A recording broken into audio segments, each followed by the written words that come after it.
压缩到各位的休息时间，所以这个请大家多多体谅一下。那因为我们今天的课程安排的非常的有一点紧凑，那因为要学的东西真的太多了，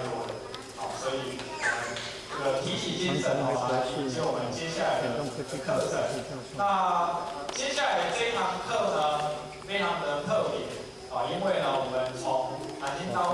位呢邀请了很多的邀请了3位学生，这些3位学生也是接触到我知道之后才接触到我们道场，那到现在是都可以成为讲师。那这些学长姐们呢，他要来跟我们分享他在接触到火石团、以及在火石团生活的这些过程，包括这些经验让我们这个在座的学长姐跟讲师们可以学习的更多。那我们一开始呢，我们先来邀请这个我们南京道场这个火石团这个负责人，我们的荣芳讲师呢，他要来帮我们这个主持我们今天的这一个见证的这一个课程，所以我们掌声的来欢迎荣芳学长大众直接。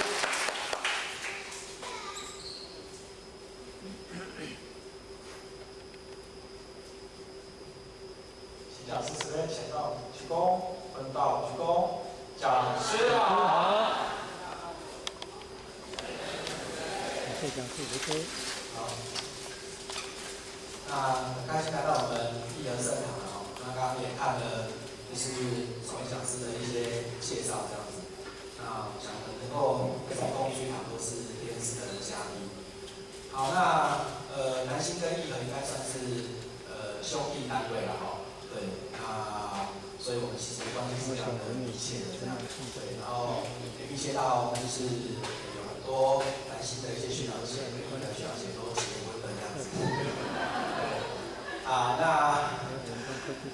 这不知道该怎么讲对，就是关系密切到这样子的程度了这样，对，那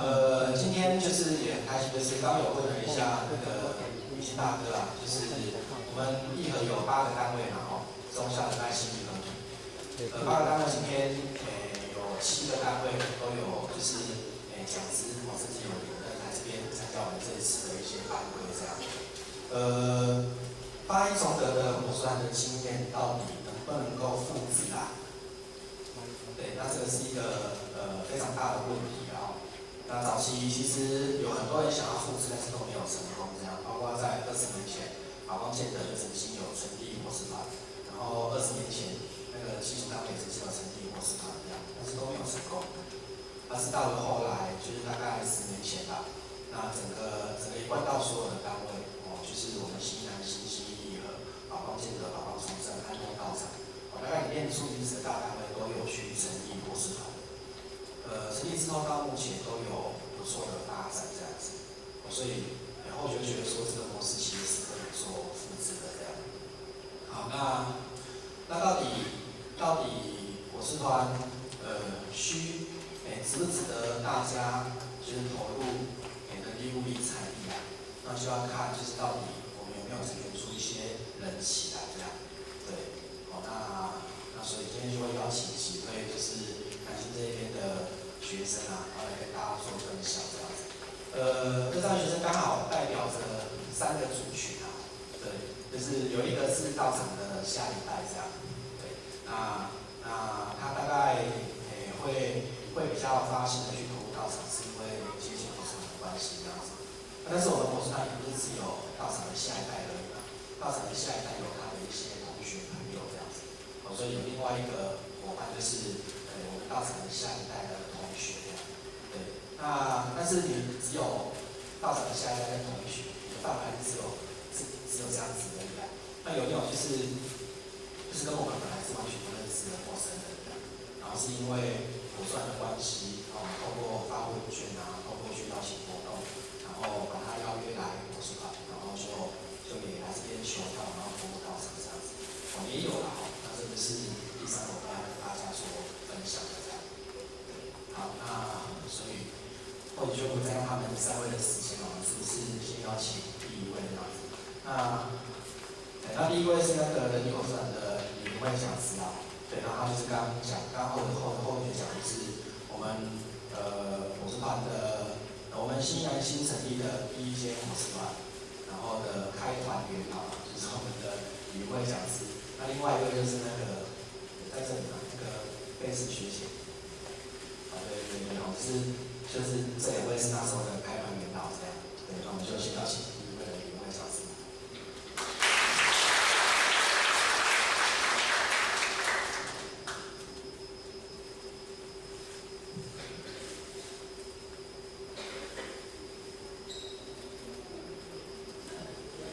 好，那我们还是。我们就不用起立鞠躬，我们就直接开始好了。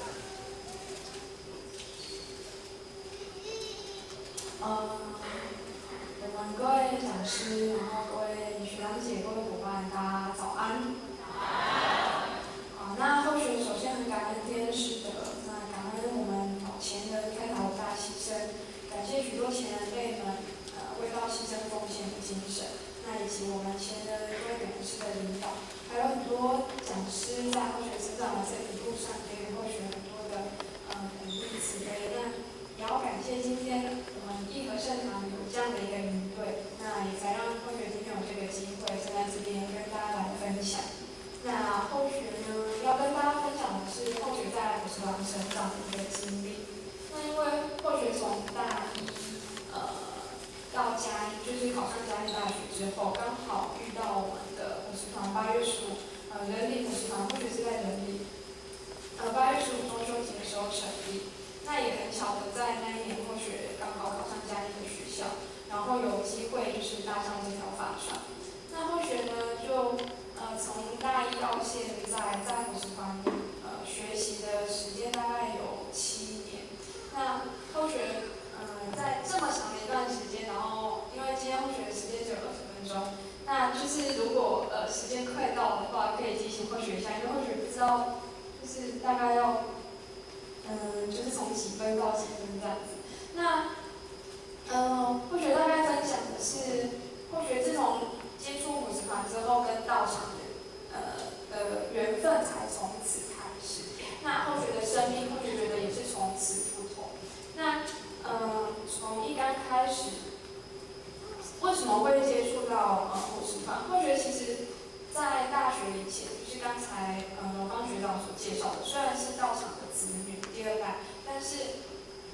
一直都对于道场很陌生。那因为在那个时候，虽然我们已经有学界的一些就是班会，但是后学其实很少参加，然后对于道场其实也不是很喜欢。那一直到接触普世堂之后，才有开始就是在道场学习。那后学接触普世堂的机缘其实还蛮奇妙的，就是后学考上大学，然后刚好在嘉义那边的一个前线，然后不知道从哪里得知后学的手机，然后打电话联络后学去参加一个那时候学界的一个我们的成个班这样子。那这一段因缘其实后学一直还觉得还蛮特别的，是因为我们一直都不知道为什么那一位前贤跟后学完全不认识。那后学大学也都没有在参加佛堂的活动，所以其实佛堂的前贤也都不认识后学。那他手上怎么会有后学的手机？那这个就是疑惑，一直到现在还是没有解开，没有人知道他到底为什么就是莫名其妙电话簿里面就出现了后学的手机。那后学常常在想说，到底是什么样的一个缘分，然后牵引着我们在普世团、在佛堂相遇。很多可能不认识的人，就像刚才讲的，我们刚才的后学的第一张照片。后学印象中好像有参加过一次，刚才听那个我们黄明任介绍我们义和跟那个南溪一起合办营队的那个照片。后学在想里面也有出现那个很小很小的人头在后学是盖在里面，就是很久以前后学印象有一次好像有参加过，但是呢跟贝茨还有大家不晓得认识就是隔壁的这个少子学长，跟他们其实都不认识。但是呢，却因为有普世团，认识了这2位伙伴，还有其他的那个伙伴也是，就是我们南新道场的一前我们都不认识。那或许一直在想，也许是在某一个时空里面，我们曾经有过坚定不移的约定，所以这样子的相遇，它不是一个偶然，而是必然的安排。那或许从和伙食团的缘分是从围着饭桌吃饭开始。那时候的人林伙食团因为草创，就是才刚开始，那所以我们也没有安排什么活动，然后每天到伙食团呢，就是或许印象中就是去吃饭而已，就是很单纯的去吃饭。那当然那时候因为一定有佛堂，所以还包含线香跟吃饭。那后学呢的线香的礼节，其实也是在伙食团学的。在高中那时候，其实道场都会开一些礼节班嘛，那也断断续续的去参加过几次。那其中其实都不是很积极的想要去学会，因为觉得没有不会用到，因为那时候学家还没有佛堂，然后就觉得学这些礼节，为什么呢？为什么要学这些礼节呢？那时候就是到伙食团之后，然后当然很自然的。吃饭之前一定要线香嘛，那才发现说，原来我们每天都要做的事情。那在那个时候就很自然的，就是学会了理解。那后学觉得那是一种，就是因为我们有需要，所以我们去学习，那我们就会变得更加的积极。那时候就是真的很单纯的到伙食团吃饭这样子。那可是因为也因为在伙食团吃饭，所以更加深了就是彼此之间的感情。那在那个时候呢，并没有这么多人。好，在这边小小的角落有一个2009年，那个时候是伙食团大概已经2-3年之后的，然后才有了这么多的人。刚开始吃饭呢，大概只有3个人、4个人。那我们还是就是很坚持的，每天晚上都要到伙食团吃饭，然后就3-4个人一起下厨，然后那时候也都还不会煮。就是大一嘛，在家都被服侍的好好的就是爸爸妈妈都会煮好饭菜啊，然后其实也都不需要去做一些家事什么的。可是因为我们到了伙食团，所有的事情就像一个家一样，所有的事情就是我们这3-4个人要去承担，要去负责。那个时候呢，其实只觉得一切都很新鲜有趣，因为毕竟从来没有接触过的东西。所以就从这样子的一个缘分，然后开始。但是呢，到伙食团就是只有吃饭现象嘛。那因为佛堂，在佛堂不是只有吃饭现象这2件事情而已嘛。那我们还有很多的学习成长需要，还有很多的了愿要去做。但是呢，当我们不明白为什么要做的时候，我们会就只是跟着学长姐的脚步。那从认识技工老师呢，是从伙食团成长营开始。那后学记得那一年，后学升上大一那时候是9月，那我们那一年的伙食团成长营是10月这样子。那时候才刚接触伙食团1个月。那在那之前其实也都不知道，就是伙食团到底是一个什么样的东西。那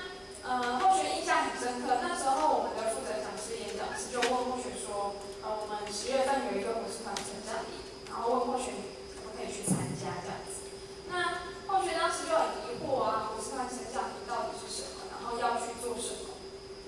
那2天的课程，才就是让后学那天后学印象最深刻的，其实反而不是课程，而是那一次的晚会。那一次的晚会就是经由唱道歌，然后还有读了好像几段的圣训，然后后学就是莫名的在那一整个晚会就只是读圣训跟唱道歌，然后就一直掉眼泪。那后学就觉得，就是自己也觉得很奇怪，为什么内心会有这样的冲击，然后这样子的一个感动。那后学后来就是现在回想起来，也许是机缘成熟，也许是就像刚才后学所讲的，在某一个时空里面，我们已经就是曾经跟技工老师有过这样的约定，要一起来到伙食团，然后来学习承担。那也因为这样子，就是那一次的一个营队，那时候才2006在2013年，大概7、8年前。好，那从那一次的营队之后呢，其实后学就开始觉得说，自己应该要学习付出一些什么。但是呢，因为才刚接触辅师团1个月，也可以说是才刚可能接触佛堂1个月。那在这1个月当中学习到的，其实还有限，那所了解佛堂的也还有限。但是后学就一心很想要，就是可能为济公老师分担些什么。那也就是因为那一次那个晚会当中，然后了解到说，原来有一位仙佛跟我们的关系竟然如此的密切。那可是呢，就是都还很就是认识的都还很熟悉。但是就是从那时候开始，然后后学开始会想要去上课。那所谓的上课就是我们来佛堂过班，然后后学发现每一次到佛堂过班，每一次的听课都让后学很法喜。那样的法喜呢，很难用言语去形容，好像说是学到什么嘛，又很难具体的去说明，但是就是可以感受到自己内心灵的一个成长。那也因为这样子的成长，然后开始知道说自己应该如何去付出，如何去可能去带领身边的同学，然后跟我们一起去沐浴在佛堂的这样的一个天门当中。那所以从后学在高中以前，就是一直都是一个还蛮不善于人际的一个人，就是后学很喜欢自己一个默默做自己的事情，然后不去管身边的一切发生什么事。那自从那个时候就是参与辅师团，然后开始觉得说，后学觉得应该要把这一份感动分享给大家。那也从大学的时候开始，就是去邀约就是身边的一些同学啊、学弟妹啊、伙伴，然后一起来参与佛堂的活动。所以后学可以说就是现在比较跟后学就是感情比较好的朋友，其实都是从大学之后，然后慢慢去结识的。像就是而且在辅师团所认识的一些学长姐啊、伙伴，其实都会让后学觉得那是一辈子，然后都就是不会忘记的好朋友。那因为我在辅师团当中，不管是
有想象中的那么的困难。然后也就是因为后来人当然就越来越多嘛，不会永远只有3个人跟4个人啊。那人越来越多之后呢，我们应该要去学会的就是包容，因为这么多的人，然后大家来自不同的家庭，然后来自不同的生活环境，可是却必须共事在这样的一个团体里面，所以必须学会包容。好，没有时间让大家找，或许自己承认，或许就是戴着面具的那一个。那或许觉得呢，为什么用这张照片来代表学会包容呢？因为就是必须去隐藏自己，也不是隐藏，就是必须去学会退让，不是永远都自己去出头。好，然后学会承担。或许在这一路上，就是因为在补习团有很多学习的机会，然后讲师他们很慈悲，会给我们很多可以去承担、去学习的机会，那会让我们的成长非常的迅速，然后也学会了感恩跟付出。好，那其实，在补习团的日子就是刚才也有提到的酸甜苦辣百味俱全，就是不管是开心难过的，其实都有。那可是，在那当中，就是必须自己去走过，然后才会懂得那个各种滋味。所以有一句话说：“如人如水，冷暖自知。”那这一张照片是我们在那个98年的补习团成长营，然后是在就是户外。那或许觉得在每一年的班会、每一年的成长营当中，就是我们会看到旧面孔，然后看到新面孔。那这代表就是我们可以接引更多陌生的人，然后来加入我们。那如果后学其实已经毕业了，然后后学还是一直在补习团，一直在佛堂。那后学觉得为什么呢？后学自己觉得是因为在这一段时间里面，有一群陪我走过很美好回忆的人们。那也因为这里还有更多人需要后学，所以后学觉得后学会一直在这里。那最后呢，如果有讲不圆满的地方，后学上天慈悲赦罪。那也请各位讲师、各位学长姐给后学多多慈悲指正，谢谢大家。谢谢会长的分享。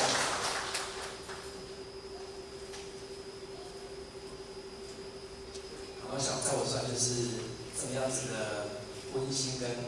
可爱的，然后就会有很多我们道场的下一代，然后就是因为我算的关系，然后他就投入道场里面了。那如果说您是学生的话，那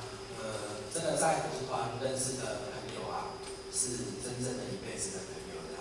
像刚大家看到的照片上的那一群人补习团的一些那个创坛的学生啊，那其实现在都已经各奔东西了，毕竟都毕业了，有些回高雄，有些回台南，然后但是他们还是久久就会大家见面，然后聚一聚，然后打打闹闹，吃吃喝喝，他们是觉得很开心这样。那你可以去想一下你现在已经是大学生了。那以前的小学的同学，现在有联络有机会，大概很少。但是呢，在我团里面，你认识到这些同学朋友，相信10年后、20年后都还是有联络，因为我们有道德情谊啊。好，那在我这团是不是只有道场的下一代？并不是啦。对，那我们就有一位那个启明学长，他呢是那个贝斯学姐的那个班上的同学这样子。学弟，对，就是，或者是你们应该是同一个指导教授吧？对，就是那时候贝斯学长他在那个南华念研究所的时候，然后是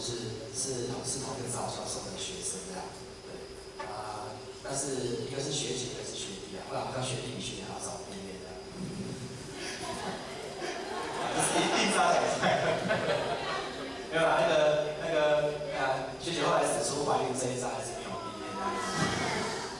好，但是后来还是毕业了，之后就是带着小孩子去跟老师哭求，然后老师都帮他看海花的，对。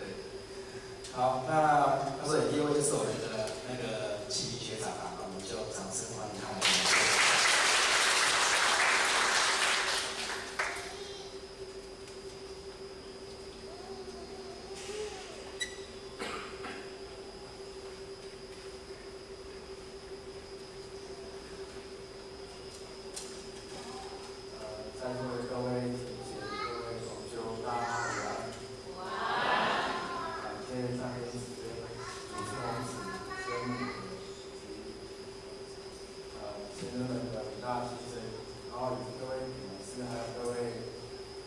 师古书斋的，那或许有机会给各位同修大德在这边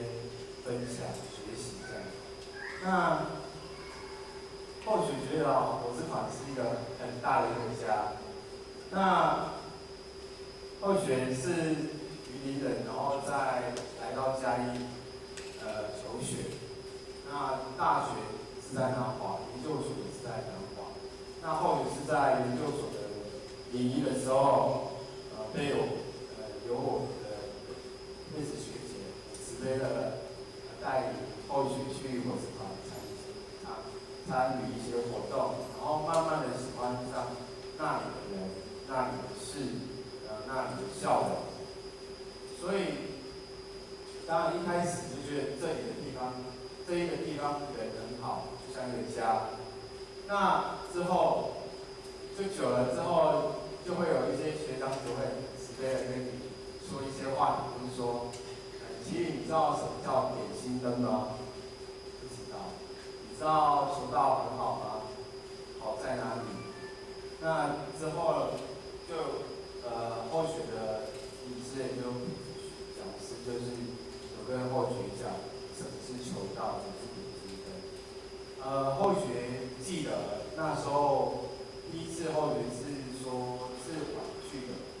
因为对于刚认识但是觉得这地方很好的人，然后就要去点心灯，其实是有点恐惧跟害怕的，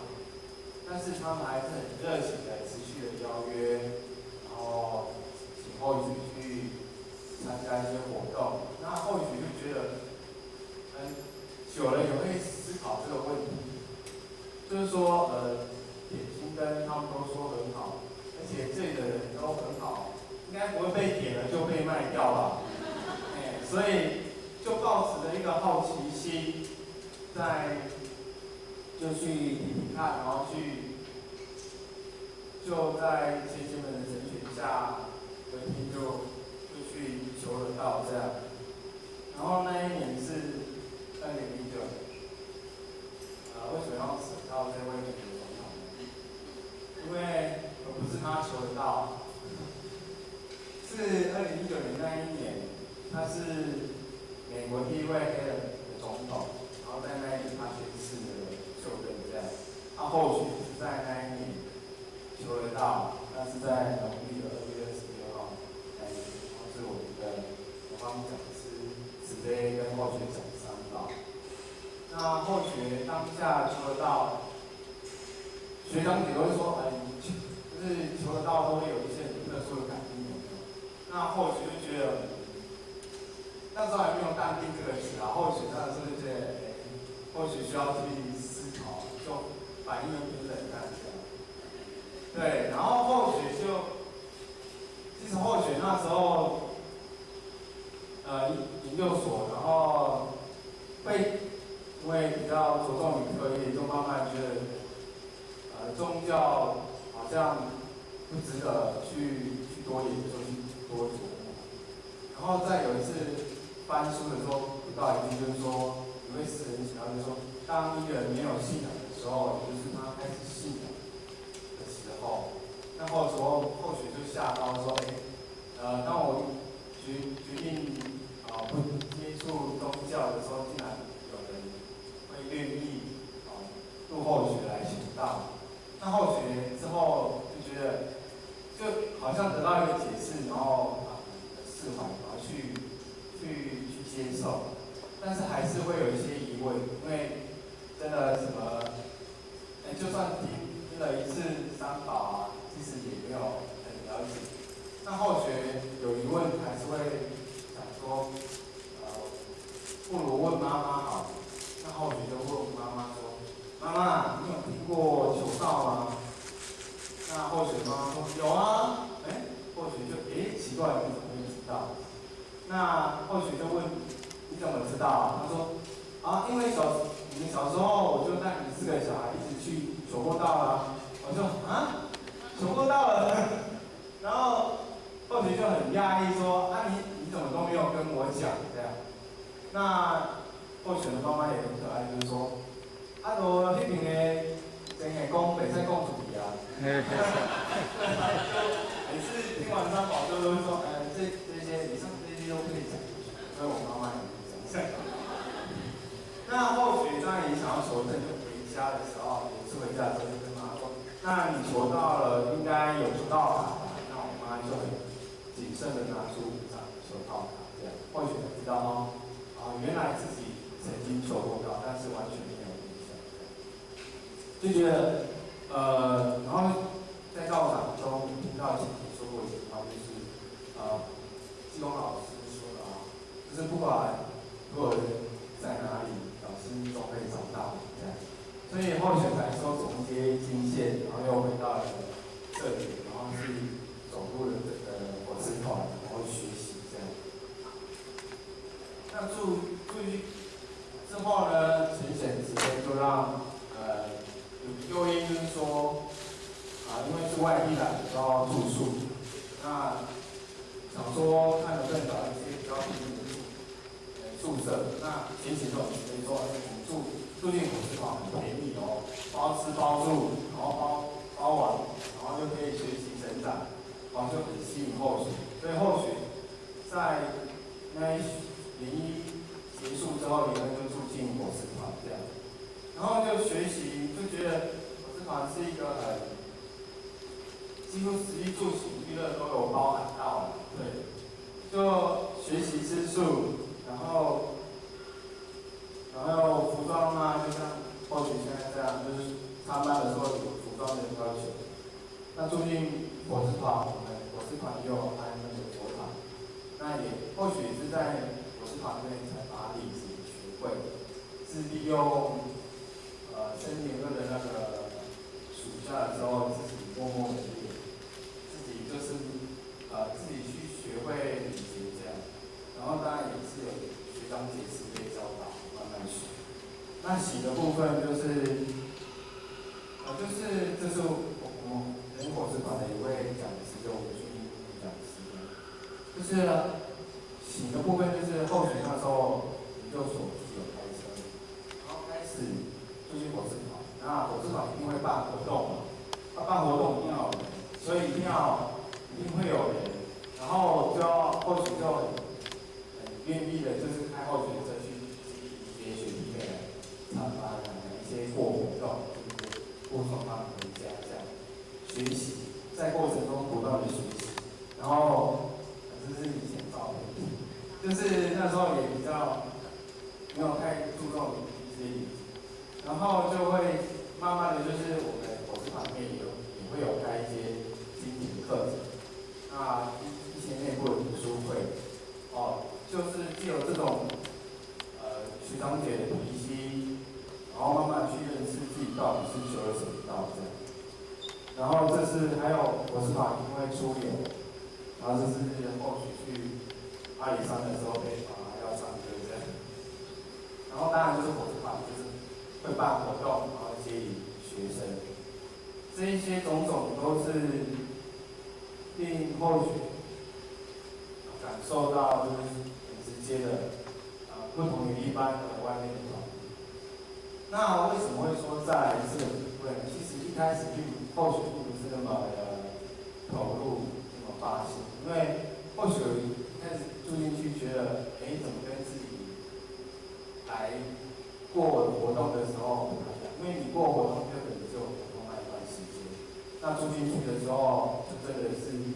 然后会煮饭，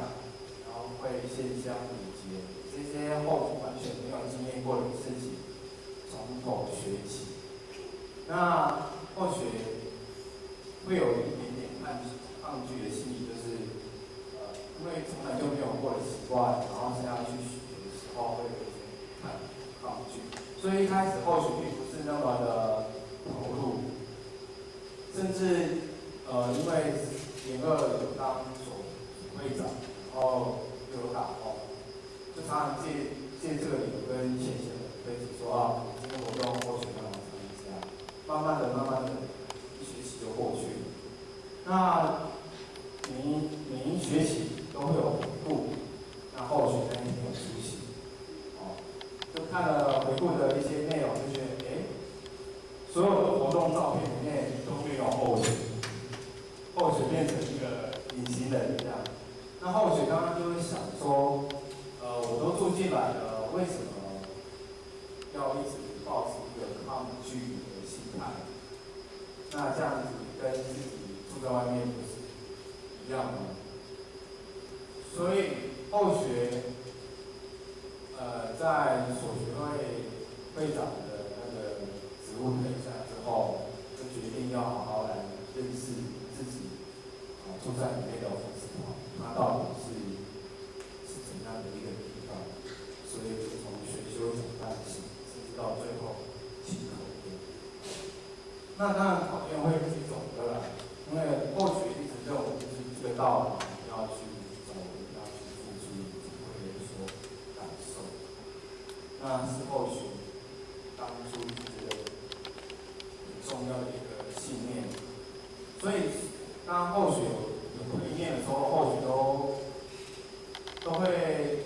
然后就很直接就其中会问说，什么时候有班会？那后学回念的时候都会直接报名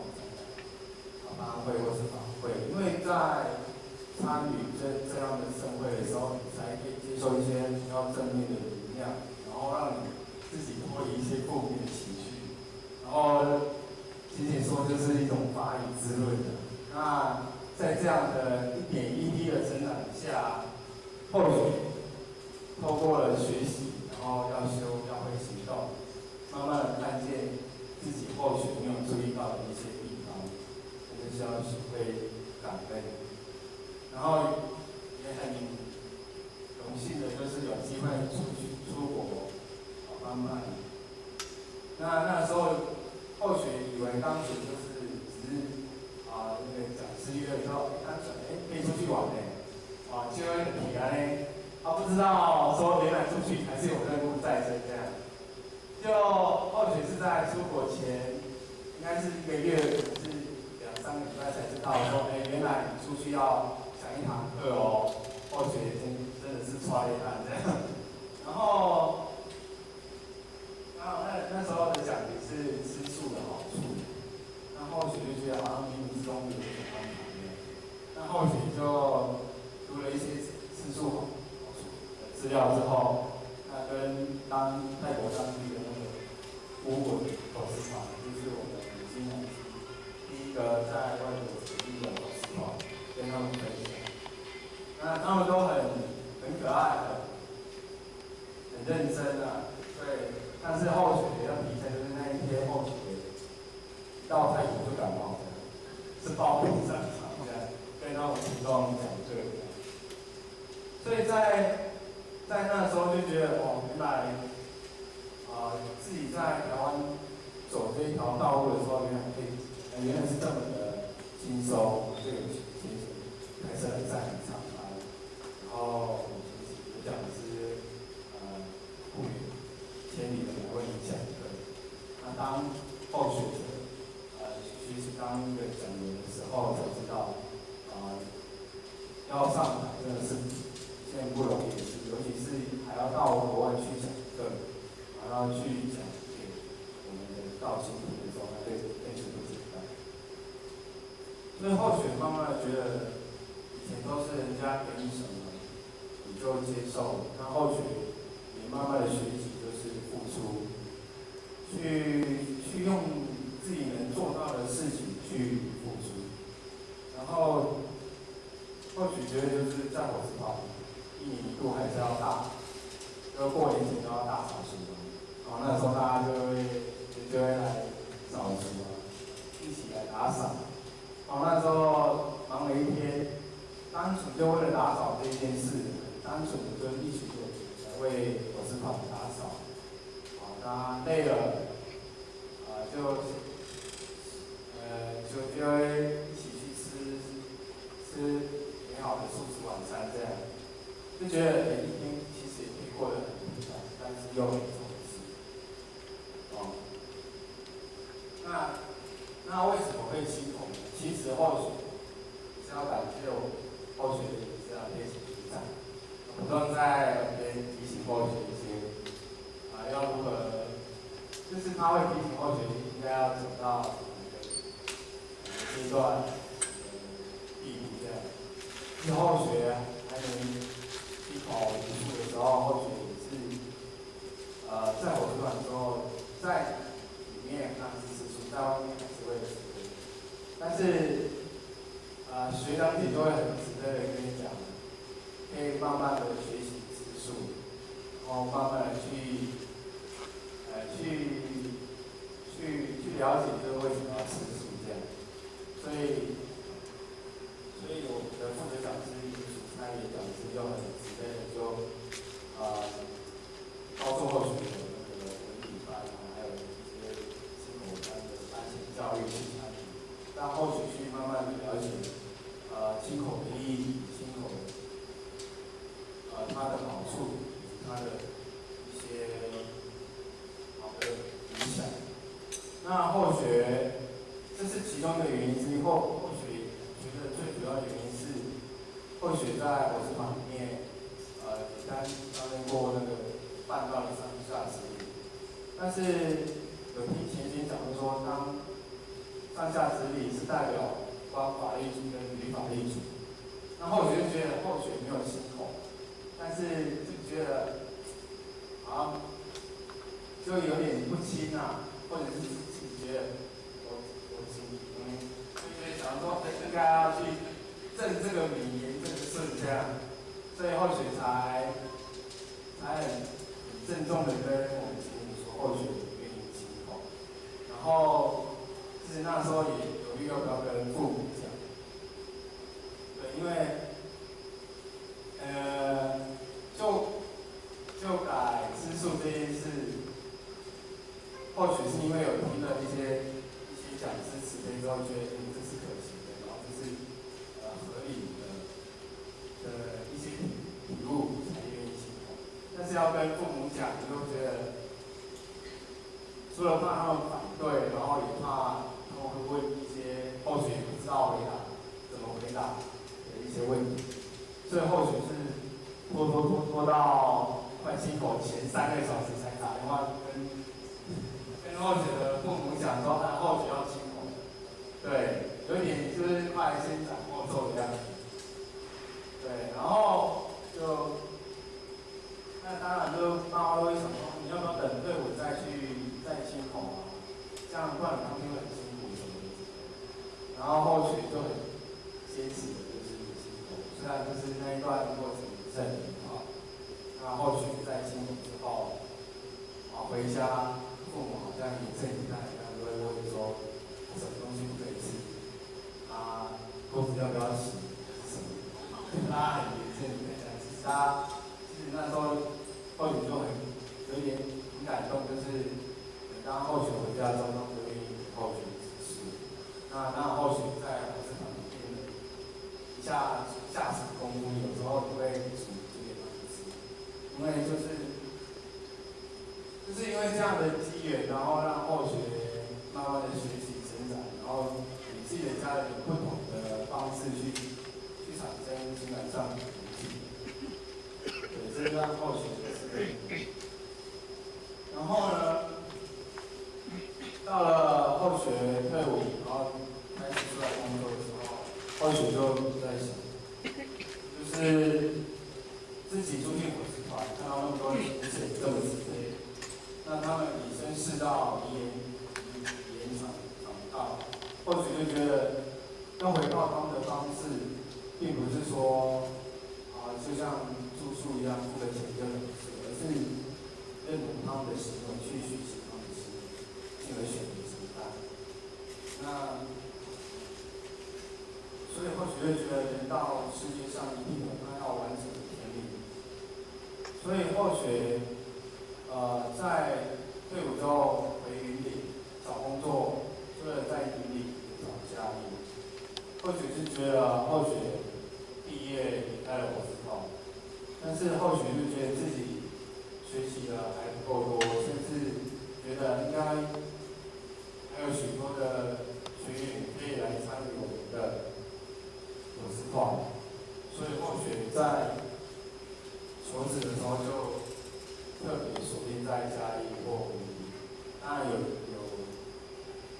机会就是在嘉义工作，然后又回到了家里。那在这当中，明显都会说一句话，就是愿大地就大，或者是觉得自己何德何能，可以就是说，只是一个小小的想法，然后是好好的行动回来这里这个人里，只是想说可以让更多的一些有缘的佛子来接近我们的佛石头，来了解一些人生的一些真正的价值与生命的价值，所以或许就很有还有契机的可以去帮办佛石头这样，就是很感谢三位恩师这样。那其实当你走进火寺堂的时候，那一刻，你就会发现你的世界变得很大，而且火寺堂真的是一个好大的影像。它是一个小小的道场，那它是让你走进更大道场的一个中继站，这是后学的事，那后学的分享在这里。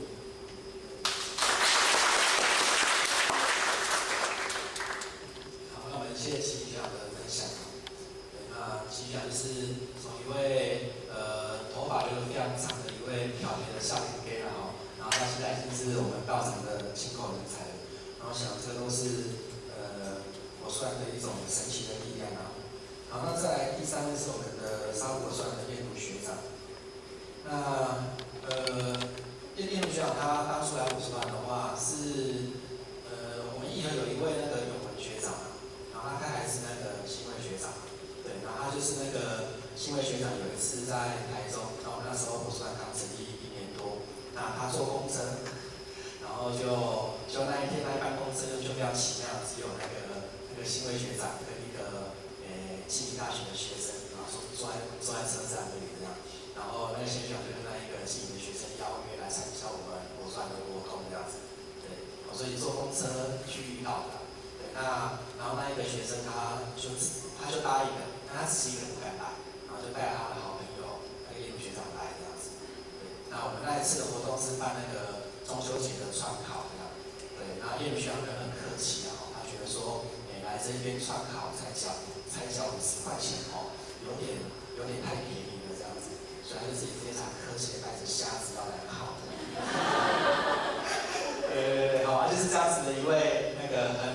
很可爱的一位学妹哦，然后那到现在已经是我们就是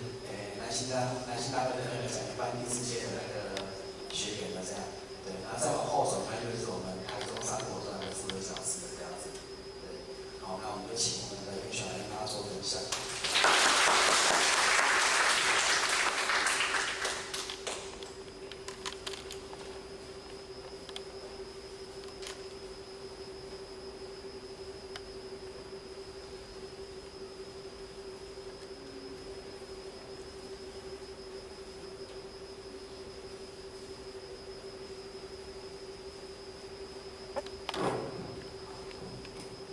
各位伙伴，大家早安。早安。感谢上天慈悲，主赐我子生我的，以及各位贤贤，还有各位讲师的提拔，让后学很有荣幸来到这里分享，其实后学有点紧张。好，是这样的，因为荣芳学长的意思是要做见证啊，但是后学其实不知道见证什么东西，所以我就只好把一开始非常奇妙的奇遇开始说起。大家可以看到标题写着一位想飞女孩与一张桌子的约定。想飞女孩，我来解释一下为什么叫想飞女孩。如果你从小到大到20岁都还没有离开过家里，你说你想不想飞？当然，国小、国中不用说，那一定是在家里嘛。高中的时候，在家隔壁的县市，骑脚车就到了。大学在家的县市，我从来都没有开过家里。连家里的房子，怎么讲？房间呢都是大家睡一起，因为蛮大间，所以我们家没做隔间，所以大家自己睡就有自己的空间。然后电脑是大家一起用，所以每次做报告的时候还要等一边玩完的时候才能做报告，就很麻烦。所以其实我大学的时候就真的很希望有一个属于自己的空间，然后甚至是很希望能够一直离开家里这样子。所以那段时间其实我不是很喜欢回家，而且我大一上的时候，同时参加2个社团，又兼2份工，所以我待在家里时间很少。然后记伙食团的话时间一定是更少。然后待会就会来解释这一张桌子怎么回事啊。一开始就刚有讲到那个公车那件事情，就是当天是父亲节，我有或许有这个日子，因为那时候是高中只考放榜的日子，跟我的那个好朋友约好说要不要去看榜单，然后约我是看完榜单之后，他就跟我提到说有关公车上的奇遇，就遇到一个学姐，他说有敲宿舍还是什么，然后其他的同学是住离高中就是有段距离，他算是住高中学校的宿舍，所以那时候他就听到那个学姐跟他说他们是敲宿舍，然后约大家一起出来吃饭，然后我就说你住在学校宿舍那么久，没有看过人去敲你的宿舍吗？我说没有啊，我也觉得奇怪，为什么会有外面学校的人来敲我们宿舍？而且照理说高中宿舍应该不会有外人进去啊，所以搞半天我还是不懂他在讲说的是什么东西。直到后来我才让我才知道，原来他讲的说的是大学的宿舍。然后至于吃饭的那个问题，我也觉得莫名其妙，后来搞半天也是用伙食饭的意思，对不对？只是当初的学姐都没有交代清楚，就像当初我跟他说，请问你们那个速考啊，可不可以带虾子？他那时候在跟我说，我也不太清楚你就带去好了啦，没关系，到时候在外面闲闲。所以我就觉得，好，就是有点莫名其妙。这个我就在讲一下当天创考那天，其实就是开学第一天。开学第一天，我就跟母亲说，跟候选妈妈说，朋友就约我要去烤肉啊，也不是烤肉，他说是素的啦。第一次烤素的，所以不知道可以吃什么东西，所以想说妈妈就刚好说有朋友去钓虾子钓，然后说要给我们吃，不然就拿去烤好了。我说好吧，就带来，不然怎么办？反正妈妈都这么交代，就带去了，然后直到那边那个虾子就这样放了一整晚都没有碰到它，好蛮可怜。然后当天是因为真的就是有点晚，因为或许不晓得伙食饭的行程怎么样，我只知道考完之后呢，龙光学长当时就把我们带到客厅吧，对，然后就放了 PPT， 然后开始唱因为你因为我，然后我跟那个同学就觉得，他们在干嘛？然后我就这样傻在这里听着那边唱歌，然后什么时候笨做，然后就觉得到底要唱还是不会唱？可是我说我没听过，然后我们就这样傻傻的坐在那边，然后等到结束的时候。才发现，已经10点多了，然后可是电话完全没有一通，都没有人打，就觉得莫名其妙。后来等到就是节点在我回到学校的时候，原来我妈已经在校门口等着我。对，后来才得知，我妈竟然去翻我的高中毕册，然后找到我跟我出去的那位同学的电话，然后还打给我高中老师说，可以问一下那个同学到底是哪个电话吗？为什么都找到我女儿，找了一整晚？我电话都没有讯号什么的，我来发现原来那边火车讯号真的是非常的差，所以就是那一天开学第一天就被我妈，就是有点惹火我妈，而且她就跟我说你到底去那边做什么？我说我不晓得，我知道 PPT 上面写的说大家都道心啊，道心哦，你快走来，不要提啊！她就是非常就觉得很生气，然后而且这种可能是我那个同学了，就这样跟我出去一天，他就被列入我妈黑名单了，就非常糟糕。然后接下来呢？我真的很乖，我那时候说真的，后学期是个很乖的小孩。小时候真的就那种在班上都属于那种背景人物，不知道大家有没有背景人物的意思？就是那种演戏，然后在后面站着，然后没有台词的那种。对，就是很安静，然后也不想要去出风头，什么时候关我是这样子那种很安静，所以其他妈妈我都照做，然后我就没有再去。可是为什么后来会再进入伙食团呢？就是这个点了，后学的饮师，他刚好是后学的学长。然后当天我记得就是国庆日的前一天，10月9号礼拜2，我都非常记得这日子。那天呢，早上上会计，然后我看到我的左前方一位人，男士，非常眼熟，然后我就看一下，好像是上考那天遇到的学长，然后我就叫一下他，他说，你们在这里？我说，应该是我问的吧，这是我们班级，应该是我要问你，你为什么在这里啊？你是学长啊？后来搞半天是因为他说会计太难了，然后什么老师写英文他看不懂，所以他找重修这样。反正他就重修了，对不对？然后我就遇到了一位重修的学长，对。然后那时候他就顺便就约我说，你今天晚上没有空，要不要去我家吃饭？然后我马上就心理小剧场就说，南国女人在那里吃饭上蛮奇怪的。然后还好，或许有个挡箭牌，就是我参加两个社团，当时我参加热舞社跟戏篮，所以热舞社是2、3、4要练舞，然后礼拜4要练球，所以其实我一整个礼拜都很忙。我就跟他说，哦，不行，我23是要练舞。我说是哦，那明天呢？我说，我刚不是讲23是吗？明天礼拜3晚上练舞，没有，明天国庆日你要来学校吗？我说啊，完蛋了哈，无法推脱。所以呢，我就跟他说，那我可以带上次那个坐公车那个同学一起去吗？他说，哦，当然可以，很好很好。我说，哦，还好我不是自己一个人，很好，要不会有危险这样，所以就答应他这样。然后隔天呢，其实我根本就不知道他在哪里。应该说第一天是被钱带去的，所以第二次你要叫我们自己去，其实有点困难的。虽然或许有机车，但是或许甚至凭印象就直接有一间 7， 然后跟那个什么，我上对面好像有一间什么卖内衣裤的之类的，就这样可能轻易这样乱找这样，然后就知道到了我突然发现，根本就不是他一个人啊，因为就很多人，然后荣光学长跟其他学姐在那边，然后就还原来唬我，吓死我！我以为从他家到底是鬼，就是讲好像只有他一个人在家，然后会这样招待我们吃饭，我也觉得莫名其妙的。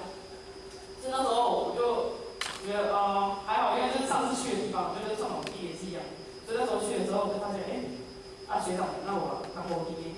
就后来才知道他说什么去补习班补习，然后从楼梯上摔下来，妈妈带他去收紧，然后他就想说，因为他约我们来，然后他人又不知道，他觉得不好意思，他就说不然你们要不要跟我一起去？你要收紧关我什么事？我他妈就一起去收紧，收紧你要揪团，不好笑。所以后来我那时候就决定，那时候也读很久，就说，到底是收金收完了，到底要回来，我要回家了。然后想算了，不然就龙猫店就是陪我们聊到那个我那位同学就是记忆的那个宿舍门禁，快要结束的时候就赶快回家，然后就不理他。所以那天其实还蛮妙，就是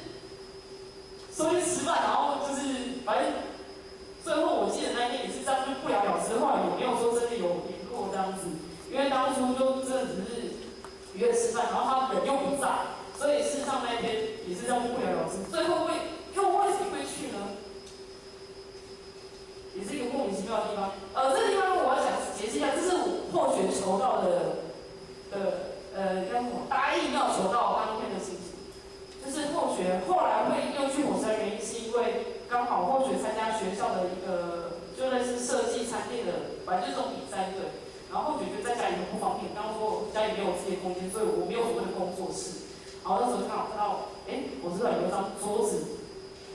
被放在仓库里，然后没有动，我就决定，好吧，龙猫学长这张桌子可以借我吗？我就直接自己默默把仓库里，然后自己拿那张桌子来边画画这样子。后来会去也是这样原因，然后我就这样每天都去。然后至于线香的部分，其实他们那时候当时并没有跟我说，因为他们都说，我上楼一下，好，然后就继续画，然后就下来，然后就每天都这样，我上楼一下，好，然后我上楼一下，好。然后有一天，那个学长就忍不住嘛，就说：“你要不要跟我上来一下？”很好。我要去那边小剧场，我觉得学长真的很恐怖。他就把我带上去了，然后我说，然后他就叫我坐在后面。我说：“好，我就坐在后面。”然后就看到那边点头灯，然后线香，然后就最后一个程序，我们是不是应该要闪火灯？他没闪，他做一件事情，他把灯关掉。我看他很恐惧，这个学长他干什么？好恐怖哦！为什么这样？然后我就觉得没必要。他就开始跟我讲有关求道的事情，然后我就听，我说我心里其实一直在想，你到底有什么关系？到底有什么很恐怖？我细心都没想，我都忘记，我那时候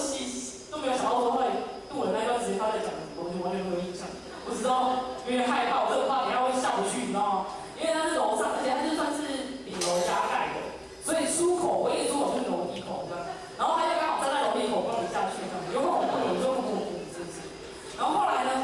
为什么标题会打可以不用一直脱衣服？因为他讲话我一直没有反应，然后他可能就觉得我会担心什么之类，他就说：“你放心，我不会叫你脱衣服。”我心想，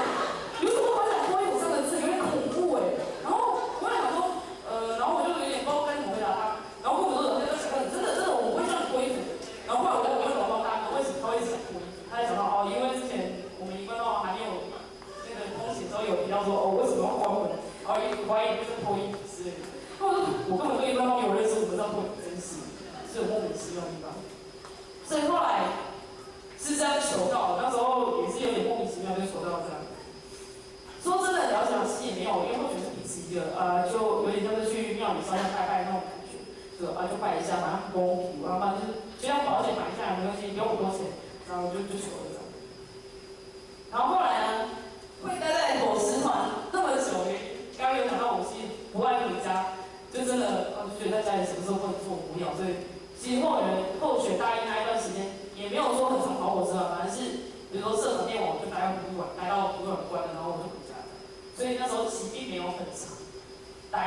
时间不长，然后待在火车的时间也不长，所以其实候选真正有接触道场的时候是大二的时候，因为我在大一下的时候，毅然决然把所有的打工跟社团全部退掉，因为候选累了，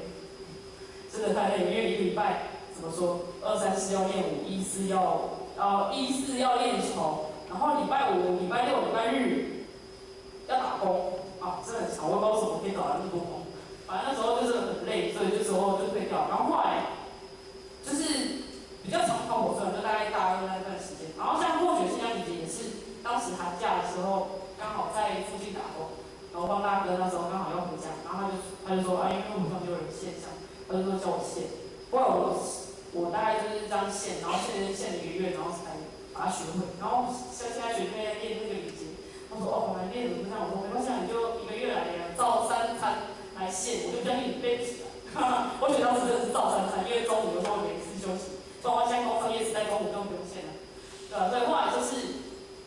这样背起来，然后就渐渐比较接触我师团这样。然后圆桌武士之约呢，为什么这样讲？因为当时就是或许就觉得霸占人家的桌子有点不太好意思，因为那桌子是圆形的，给大家看一下，它是圆形，真的是圆形，就一般的不共餐桌上圆形的。对，然后呢，董妈妈就说了，好吧，不然我们做个交易，想交易快，反正就是我们做个交换的，我给你一个空间，但是你要在我这待4年。我说，反正就大学4年就待4年，谁知道现在能待4年？说来话长，待到现在这样。然后再来呢，讲到伙食团，就会讲到就是有关素食的部分。其实素食这部分真的对候选来说真的是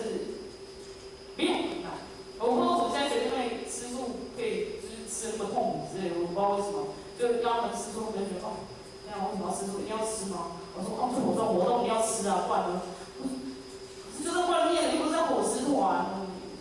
好吧，我也不能说什么，只能说你尽力。反正就是不知道为什么，就是或许其实是还蛮特别，就是从小到大，就是反正是慢慢的肉食的摄取，然后越变越少。他一开始其实或许很喜欢吃菲力牛排，可是或许最讨厌吃的就是羊肉跟猪肉这两种肉的味道，或许无法接受。我就是吃到后来高中还是国中的时候，发现菲力牛排跟羊肉的味道有点接近，所以就决定不吃它。然后吃到后来发现鱼肉腥味有点特别重，所以就决定不吃它，然后就吃鸡肉。然后吃鸡肉吃了一段时间，高中的时候刚好我们学校对面有个鸡排，那时候鸡排现在有几点，后来就想说啊，去吃啊，反正就几点嘛，几点。然后最后送的那一个，我就跟他说，帮我把所有口味都加了，因为这是我最会的鸡排。我人生中最会的鸡排就是一个综合口味的鸡排，对，我就把它吃。然后再上大学之后，真的就是比较少碰。这样子，而且甚至吃素吃习惯之后，就是去火山，因为每天都去，后来就每天都去，就吃习惯之后，变成同学约我去吃麦当劳，我隔天就拉肚子，就是变身体会有点排斥性这样子。然后后来又发现，其实语博有一个就是荣芳讲师说的，因为那时候我就想，哇，为什么就吃素吃的还蛮容易的，就这样。他说哦，可能有缘。后来我妈妈其实有说，她说不知道为什么，我就是在怀我的时候，怀候选的时候。妈妈只要闻到那种味道特别重的肉，她就哭。可是很奇妙哦，她说我怀我弟弟跟妹妹都是大鱼大肉都没有问题，就很奇怪。她说应该是可能天生就应该要吃太鱼翅之类的，就是那时候我妈妈没有做的事，就是真的就很特别。然后而且我奶奶一直怀疑，就是我是我那个泰州台那个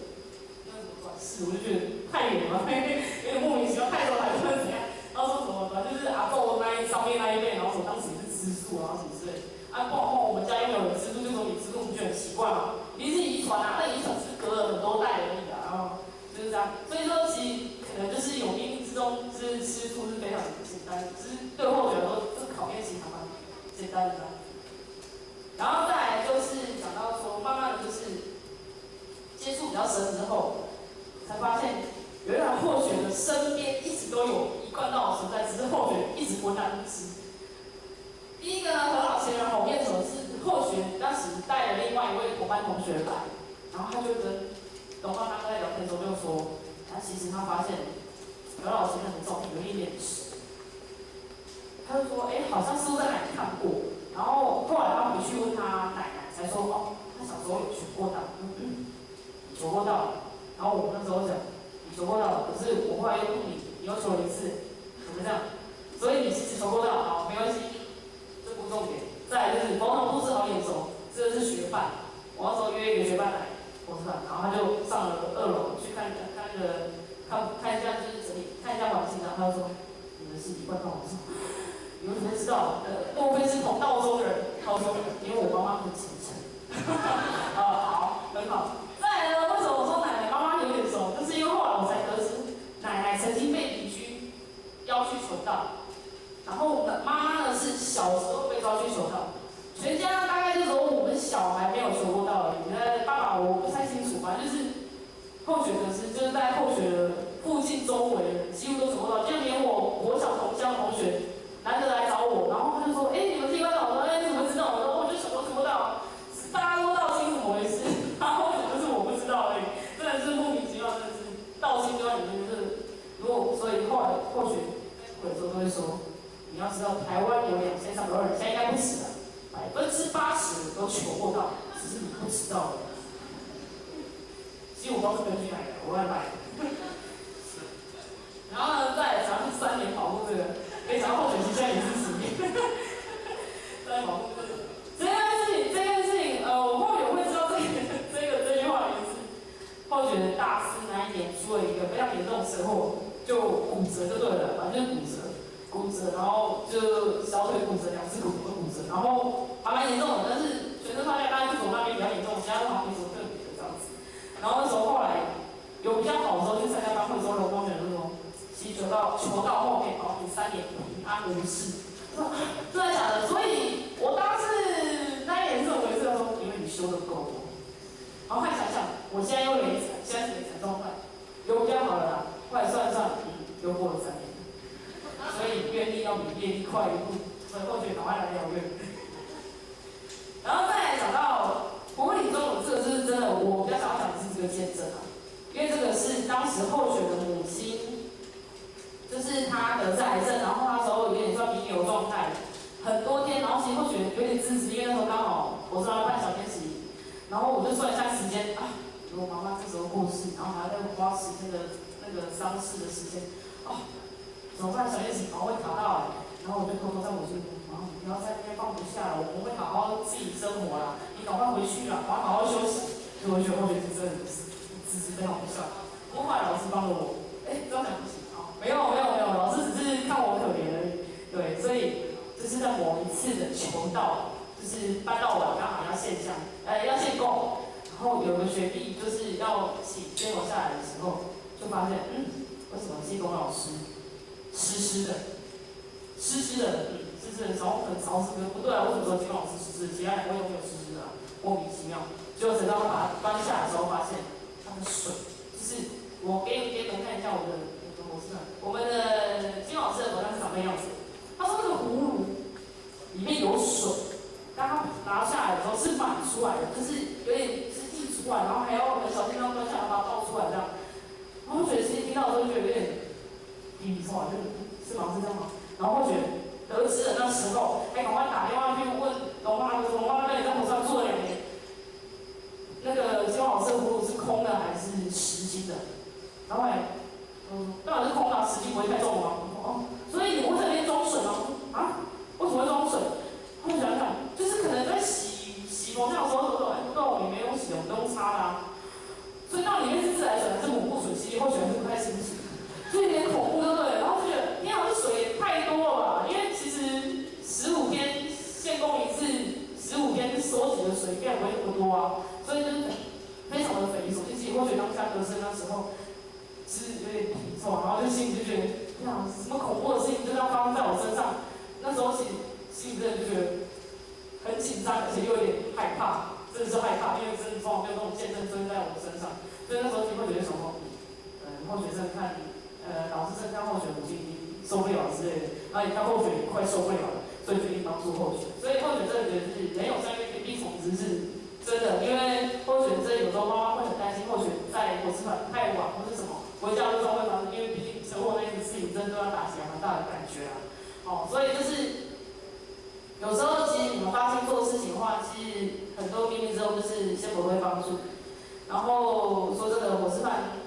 并没有想象中的那么的困难。说真的，因为其实有些时候就是要突破自己，然后才会慢慢的去成长。我知道也是，就是像我们一开始去操作的时候，也是不敢跟大家说我们是一贯道，都说我们是什么基金会啊，说什么老师叫我们要做什么研究啊，然后发问卷之类的，都那种研究所然后发问卷。直到后来，我们终于勇敢跟我说，我们是习惯道。如果你怕被骗，就不要了，好不好？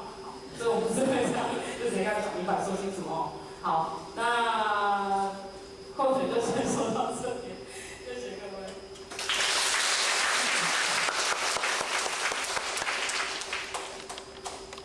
好，谢谢院长的非常精彩跟有趣的分享啊。那个水或血，你刚刚讲的是很清楚，也补充，就是那时候院长的妈妈就已经得癌症末期了。对，那大家应该知道说那个癌症末期的话，其实是很辛苦加痛苦的这样。对，那有时候去做化疗，那都要吃很强的止痛药这样子。对啊，所以就那一次搬到，就发现屋里面有水。对，然后我们几个学长就是请他把那个水拿回去，然后开始是能够帮助他妈妈的病情能够好走起来这样。对，但是那时候店里就觉得说，他希望的是这样子的，因为他因为小妈妈有求到，那求到之后，如果我们以后走完这之后，你们会回去那边，是回到老娘的身边啊。我是因为小就希望说妈妈是不要再这么痛苦了，能够放下这样子，所以后来那个水就拿回去给妈妈，是拿回去喝吗？拿回去擦身体这样子。那时候过了几天啊，对，然后隔天就是因为小妈妈就很安详的回去了这样子，是这样子啊。对，好，那我们最后的话，没关系，给大家一点时间。那最后，当然我们义和社团也有博士团啊，那在中文里面的一些就是辛苦的经营之下呢，也有一票的学生的这样。对，那所以我们最后就请我们原博士团的学生跟大家做分享，那我们请钟校来帮大家做介绍一下。谢谢我们这个南京道场的3位学生来分享哦。那这各位前辈们都可以发现哦，就是有时候学生就是还是要经过一些学习跟一些成长，就会发现其实他们也可以讲道理。如果一堂1个小时的课，他们已经讲了半堂课去，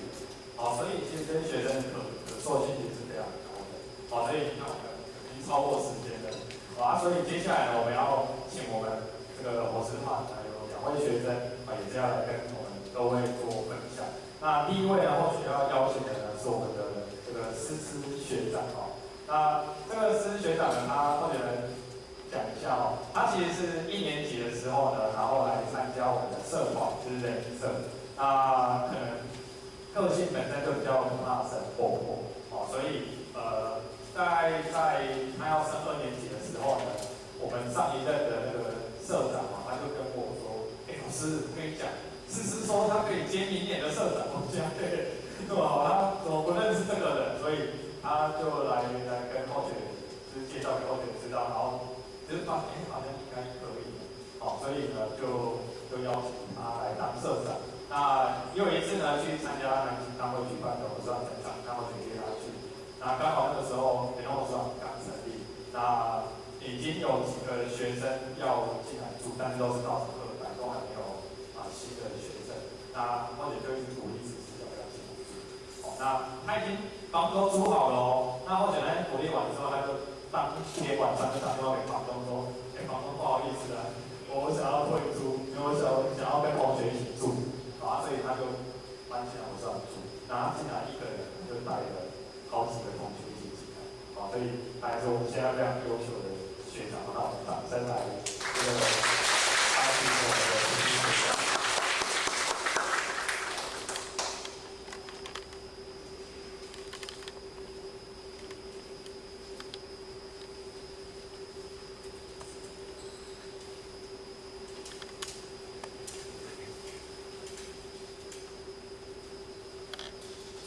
经理，好，那各位伙伴大家好，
就是一堆的人都还不错这样，然后可是会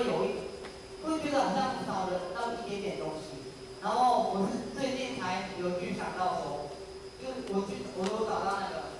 我觉得少的那个东西这样，就会感觉可能每次来上国场啊、上课啊，或者是这些营队啊什么的啊，就觉得好像我们都是因为营队、国场就短短几天才相遇，可是离开之后，大家又好像有点像陌生人这样，就是刚开始我的感受又很好，就觉得很可惜，就好像我们离开营队、离开国场，马上大家又不认识了这样，然后就是因为我知道，就在这2年啊，就很多学啊，就教育理解啊，然后我才会体会到说，好像很多人就是还不错，就并不会因为说今天我们只是因为上课，因为营队什么才相遇，然后就有那种交的感觉啊，然后就很感谢那个丽华姐啊、丽香姐、秀官姐啊，然后很多人大师姐、江妈妈，那个教练队内部啊，然后就有一天，好像是在我们看第2年的时候，然后就有一次就感受蛮深的，就觉得好像离开家之后啊，然后找到一个就很像一个真的很像家的地方，然后就觉得怎么好像除了自己的阿公阿嬷啊、爸爸妈妈之外，然后怎么还有人愿意对自己跟家人一样这样这么好，然后就很感动啊，然后我就觉得说，就是有时候我刚刚在底下一直在想我要讲，然后就有点感觉，有时候嘛，不好意思在那么多人面前流一点点眼泪，不好意思啊。然后我就觉得，就真的在工厂这边学习啊什么的，我觉得少的那一份是来自魔术团感动，因为在魔术团，因为大家都很团结，然后会很多闲啊，然后跟我们一起玩啊，或者煮饭干嘛，就真的是一家人的感觉这样。然后我们现在义和单位的部分好像目前3个。然后像从会里面有讲到，就是那一些就很多地方可以到那去开荒的。然后，既然我们是，现在可能势力比较庞大的啦，我就觉得说，如果真的，有意要就开创母资团，然后我们远东母资团愿意当你们最强的后盾，对不对？很多人乐意啊，然后可以去帮忙大家的。像之前那个人母资团，我们也有去帮忙，然后就觉得还不错。虽然我们没有很常去啊，可是我要讲的是说，每个母资团都有自己的事情要做，然后也不能真的很常到这样。可是如果有一些大活动啊什么的，我们远东一定会我们会当你们的活生活的，大家人一起冲。然后就希望就真的可以，像老师讲的啊，以后就可能如果我们突然都不能实力，然后就我们人就可以越来越多的，然后就红色嘛，象征这种有阶层啊，然后这种魄力感，然后就希望我们义和单位啊，就可以跟南星道场一样，然后母资团就越来越多，然后就大家事业就庞大的。然后我分享呢，就差不多到这里，然后谢谢大家。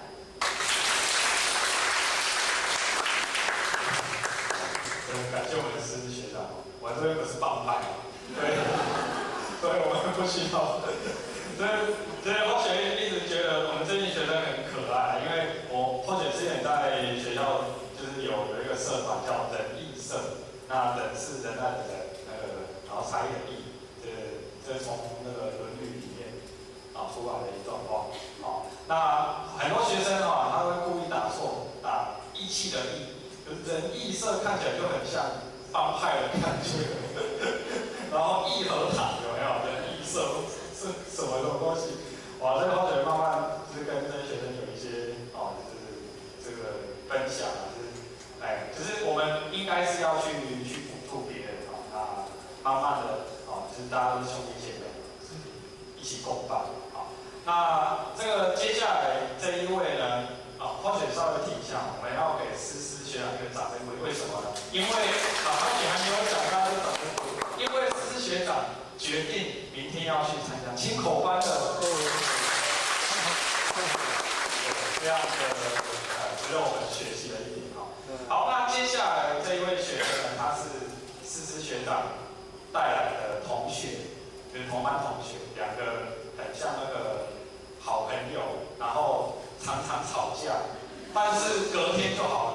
奇怪，就是大概之前刚讲到每个礼拜都会少1次假，然后但是又过没多久又好了，然后到现在就是感觉非常好。那这位学长他的名字非常的有趣，为什么呢？因为他叫李信志，他参加了仁义社，所以叫仁义礼信志，仁义礼智信都有了呢，所以他就是注定要来道场学习了。所以我们掌声来欢迎我们的信志学长。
知道就是我不知道系统是怎么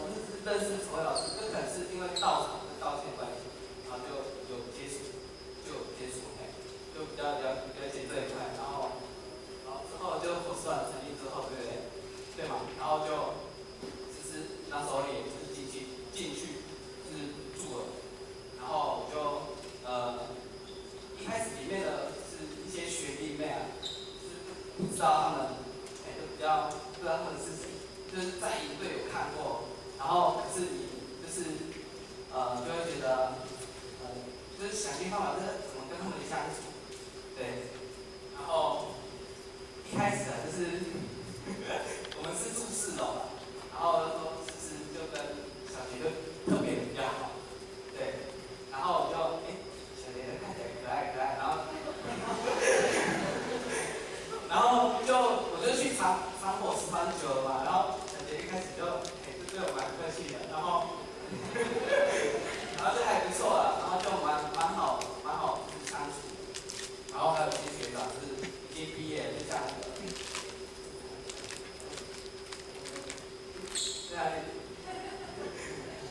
那个跟我一样姓李的那个，对，张明学长，他今天应该也有来，刚刚看到他，张明，对，他应该去上厕所。就是他们就是学长，就是他们在毕业前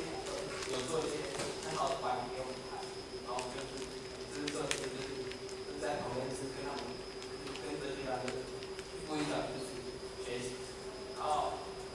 就是很感谢就是崇慧老师就是带领我们就是做就是在学校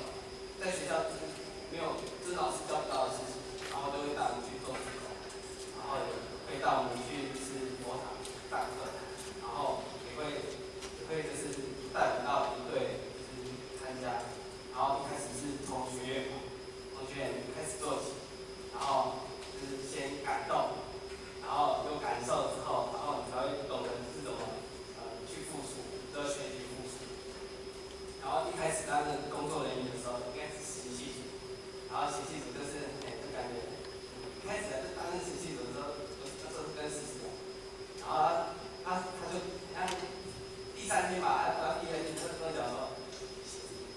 下次一定要去到活动啊，可是活动组好像有一点，就是像我就是比较我自己比较就是很害羞内向，我说真的就是我还没接触佛堂的事情，就是很害羞的很内向，然后上台就讲不出就是讲话会很会很紧张，然后就是行系组嘛，就是就是从基本的学习，然后就搬东西啊，然后看看别的就是在做什么事情，对，就是比较付出劳力，然后之后就是就是1年嘛，就是1年之后就开始在火车上就是在火车上已经有学习到一些就是基本的东西，在火车上就可以学习到因为我们都是就是老师就是会给我们是安排课程，就是我们每次安排课程都是自己讨论，然后我们想上什么课，然后比较偏向什么，有手工艺啊，然后比较偏心理方面的，然后比较偏就是比较生涯规划的，还有人际方面，还有孝道之类的等等，然后就是有学一些比较皮毛，然后之后在今年就是在今年的时候就是就思思学长，就是很勇敢的跨出来，很勇敢的跨出来，就担任那个中学有活动组组长，然后就邀请我就是这样子，然后就很谢谢他的这次机会，然后让我收获很多，然后我觉得就是在一队就是可以就是学习到，就是可以学习然后怎么计划一个就是活动和一些就是跟人家是相处，就是沟通啊，对，就是很细节的部分，对，然后就是觉得，因为是担任2次的，就是中学跟小学，然后就比较可能是小学是第3天就是就是流感事件，就被迫中，不然那一天就是大地游行，大家应该会玩得很开心，会很积极。然后就觉得在佛堂就是住在佛堂是一件很幸福的事情，然后可以就是学习到就是很多，真的。然后好，那我要讲一件事情，就是我明天也是就是其中就是要请客。好。所以其实有就是很谢谢江妈妈，就是有邀请我到就是到那个7月底的时候，那3天就是花莲花东3日游，然后就第一天就是一整个路上都是那个简体的，就是慈悲，然后就很厉害，就是从水面上然后讲到华海都没有哪个停海，停20分钟就很厉害，超厉害。对啊，然后就讲到一些就是比较就是亲口这方面，就很不容易啊，就是人住在就是人求道就是3世，就是上辈子修了3世，然后人住在河上，然后是修了7世，是住在佛堂是修了7世，然后人亲口是修了10世，对，然后就其实那时候江妈妈就一直鼓励我，就是那个要亲口，然后亲口的好处是什么？然后就是那一天就听完就一整天，就听完嘛，就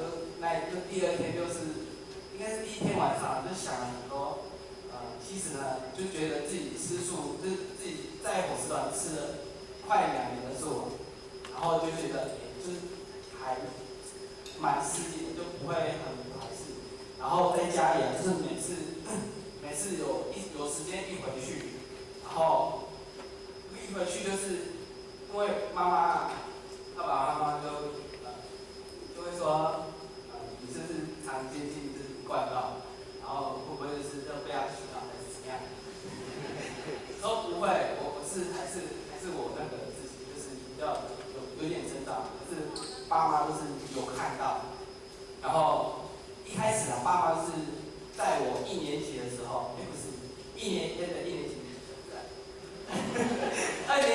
年级上学期跟下学期之间啊，然后就常回去，然后跟爸妈提到就是关到这部分。然后其实我小时候就是有求过道，就是我妈带我去求过道啊，我说真的我去过道，那我的灵宝师和典堂师是谁？然后他说我灵宝师就是跟他工作的那个一个同事，然后他说就是他小时候就带我去求道，然后我就说啊，妈妈你怎么会跟我讲？然后他说因为我妈之前就是一开始她也不排斥一贯道，她是因为就是可能就是跟一贯道就是有一些人就说有一些就是人事纠纷，然后他说什么吃菜的心肠很快，然后就会就说什么就是很斤斤计较，然后一开始我都不知道怎么回答他，然后就是每个人都然后之后因为这1-2年的历练，然后我再一次回去就是说跟妈妈说一贯道的好，然后因为你就是在一贯道嘛，你可能接触的人都不一样，就一样的人就是可能就是2处不一样的百样的人，所以你不可能就是都能跟每一个人所相处都很圆满，就不可能是你因为是一贯道就可能你会修得很好，对，就是要看自己那个修的怎么样，然后就跟我妈这样讲就解释，然后我就再就是会亲口的原因是因为我爸妈会答应我亲口的原因是因为就是小学营就是小学营完，然后就趁回家就是空档那几天，然后我第1天、第2天、第3天就是还没有跟我妈提出这件事，等到第4天的时候，我阿嬷刚好下来，就是我外婆，然后我外婆刚好下来，然后我们就出去玩，然后我们就去吃饭，然后我妈也知道是我到一贯道有在接触，然后第1天回去的时候，我觉得很欣慰，我妈就问我说，你现在是要吃素还是要吃荤？然后说妈我要吃素。好，然后说好，那没关系，他就说就是我妈就带我去那个市场，就是买一些菜回去，然后买一些菜回去，然后我妈就煮给我吃，她就感觉还不错，然后有稍微跟我妈讨论说，如果我一辈子吃素，你会不会怎样？她说不会怎样啊。我说真的吗？如果我真的一辈子吃素，你应该不会反对吧？他说不会。他说为什么？因为这是你自己的事情，因为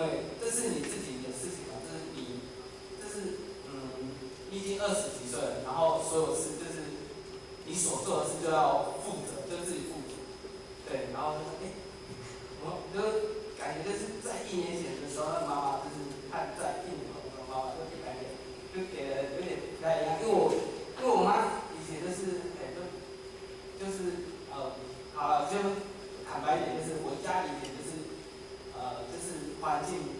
不是很好，然后我妈就是也是原住民嘛，然后跟原住民都比较爱喝酒，然后可能就是我妈喝酒的时候就会就是会比较乱性，不是乱性，就是不是乱性啊，就是那个理性会不见，就会变了一个人，然后我就很常就是劝我妈妈不要喝酒，然后劝的就很烦，然后到1年级就是大一的时候就不想常回去，不想常回家。其中的一个原因就是因为这样，就是妈妈就是会常在家酗酒，然后就是会就很难那个，然后就到了好像3年级，就是3年级上学期，然后我妈就可能是有点身体都不太好，可能就酗酒是怎样，就血压高还是对低控控，然后就我妈就跟我妈说就不要常喝酒了，然后不要因为我妈也会抽烟，然后就叫她不要做一些就是会很伤身体的事情，然后我妈就是有在听，然后之后我就跟她谈进口这部分，就是她有顾虑说我如果当兵以后如果当兵怎么办？我说没关系啊，当兵更好，因为老师之前也跟我们讲过说。当兵现在也有就是可以自己吃，就是当兵有那个有可以吃素，然后也可以吃荤，然后吃素就是会比较好，因为会没有人跟你就是抢爱豆，就是让你吃到饱之后吃到很多就不会跟人家抢，对吧？然后我跟我妈讲说，就是其实我自己吃素就不想跟众生结缘，然后想就是吃自己就是让自己健康，然后因为我们最近家里会有就是运气比较不好，就是我爸最近就公安就是有点就是被那钢筋打到就断了，就是3根哦4根肋骨，然后那时候是肩胛骨也有断，因为他是从上面这样打下来，然后就感觉就是那一次回去的时候就心里面很沉重，然后就感觉像是我那时候我妈就是讲的很严重，就可能如果那个什么肋骨如果吃到肺，就可能会有那个就是肺出血，就很怕会插到那个肺。然后那时候坐火车的时候，然后就一直念上报，就说不要吃了，然后就是经过2、3天的，就是观察的时候，就是那个陈伟老师还有李华姐还有阿叔，那个修管姐就下来评论，然后看会议，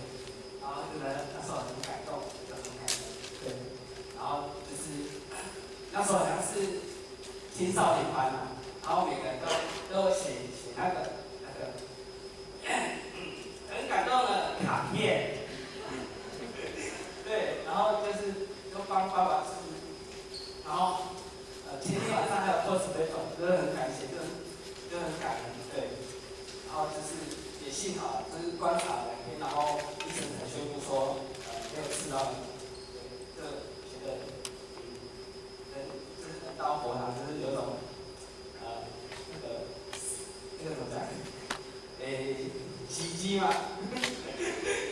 可以算奇迹，我想不到更好的形容词，对，然后。对，还有一个很不可思议的事情，我一定要跟大家分享，就是我们小学里玩那一天，就是被迫终止的时候，就是我那时候就是整理行李，然后我在整理行李的时候，我发现一张很让我不可思议的一张纸，然后它里面有写字。通常大家，我想问大家就是，假如你的背包嘛，然后你把它拿起来，然后会有一张纸，你会把它拿起来就是看吗？还是直接把它拿起来就是扔到垃圾桶之类的？会吗？会看一下，然后我就是把它拿起来看一下的时候，就里面的是让我有点奇妙，然后有点就是惊喜，然后它里面是写说请问你今年几月几号几口？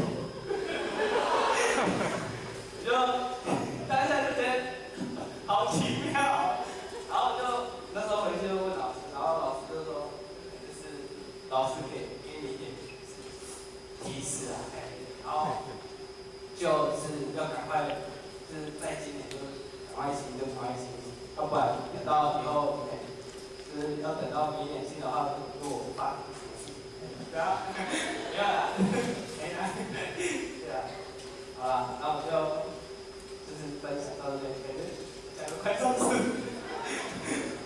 谢谢大家。好，谢谢我们的信志学长哦。其实学长就是拖了20分钟，或许记得以前认识他的时候，他只要一上来，他就会开始那个眼镜就会雾掉。为什么雾掉？因为会很紧张，然后就会发热气，然后眼睛就整个雾掉。可是现在讲了30分钟，却依然自得，所以或许明天排一堂课给你。好，那也会耽误我们各位各位讲师、各位学长姐的时间哦。那我们待会会用餐，然后发便当。那我们请我们的辅导员协助一下，算一下自己组有几位伙伴，然后到后面来领便当。那我们待会1点25在1楼大殿集合，我们要拍大合照啊，1点25。好，感恩，谢谢。